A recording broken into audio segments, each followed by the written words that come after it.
उत्तराखंड के पौड़ी में पाबो के ग्राम पंचायत ताल में ग्राम पंचायत भवन के शिलान्यास पर ब्लॉक प्रमुख पाबो ने सवाल उठाए हैं। ब्लॉक प्रमुख ने कहा है कि उक्त ग्राम पंचायत में प्रधान पद रिक्त है, बावजूद इसके शिलापट पर ग्राम प्रधान का नाम लिखा गया है, जबकि शिलापट पर प्रमुख का नाम अंकित नहीं है। प्रदेश के उच्च शिक्षा मंत्री डॉक्टर धन सिंह रावत पाबो ब्लॉक में बीते 1 फरवरी को ताल ग्राम पंचायत में ग्राम पंचायत भवन का शिलान्यास करके गए थे।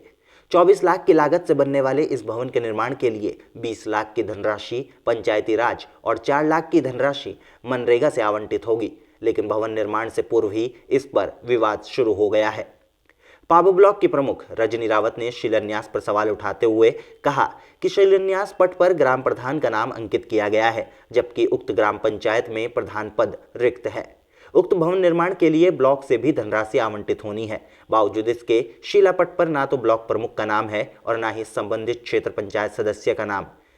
उन्होंने स्थानीय विधायक और उच्च शिक्षा मंत्री डॉक्टर धन सिंह रावत पर जनप्रतिनिधियों के साथ भेदभावपूर्ण व्यवहार करने का आरोप लगाया है।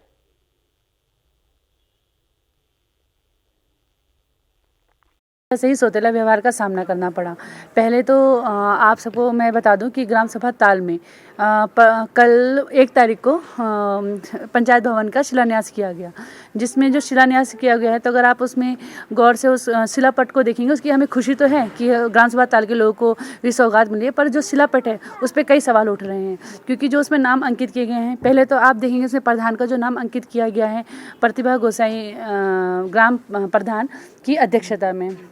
तो पहले मैं आपको बताऊं कि ग्राम सभा ताल में तो प्रधान ही नहीं है, तो किस आधार पर पहले तो प्रधान का चुनाव हो गया वहाँ पे, और इस समय पे तो चुनाव आयोग को भी आगे आना चाहिए कि बिना चुनाव के किस तरह की अनदेखी की जा रही है कि अपने आप ही नाम घोषित हो जा रहे हैं। दूसरा, आप वहाँ पे देखेंगे कि जो उसमें जो लागत लगी है उसकी लागत दिखाई है 24 लाख रुपए, जिसमें 20 लाख रुपए जो है पंचायती राज से दिया गया है और 4 लाख रुपए मनरेगा के थ्रू दिया गया है।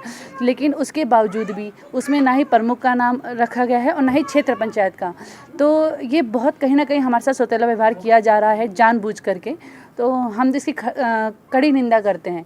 और इसके साथ ही मैं एक बात और कहना चाहती हूँ कि जहाँ सरकार वुमेन एम्पावरमेंट की बात करती है, सशक्तिकरण की बात करती है, वहीं पे पाबो ब्लॉक में आप देखेंगे मैं एक महिला प्रमुख हूँ, तो मेरे को इतना मेंटली टॉर्चर किया जा रहा है, इतना हैरेस किया जा रहा है कि मैं अपने क्षेत्र में 1 साल 1 महीने में बाद तो मैंने अपने काम के लिए शुरुआत करी।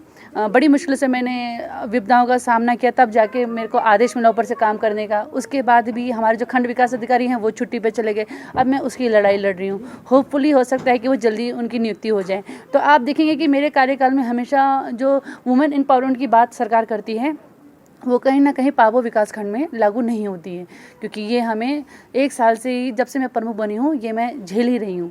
तो कहीं ना कहीं हमारे जो माननीय मंत्री जी हैं उनको भी सोचना चाहिए कि जो विकास है वो किसी पार्टी के लिए नहीं है, वो सब लोगों के लिए है। भले आप किसी भी पार्टी से बिलोंग करते हो, विकास सबके लिए है। यही मेरा उद्देश्य भी था इसको करने के लिए। और बाकी देखते हैं माननीय मंत्री जी इसमें कुछ संज्ञान लेते हैं या शिलापट पे कुछ बदलाव करते हैं या नहीं करवाते हैं। पौड़ी से प्रदीप नेगी की रिपोर्ट। उत्तर प्रदेश और उत्तराखंड की तमाम छोटी बड़ी खबरों के लिए देखते रहिए समाचार यूपी उत्तराखंड, खबरों की दुनिया। जुड़ने के लिए चैनल को सब्सक्राइब करें और लेटेस्ट न्यूज़ अपडेट के लिए बेल आइकन दबाएं।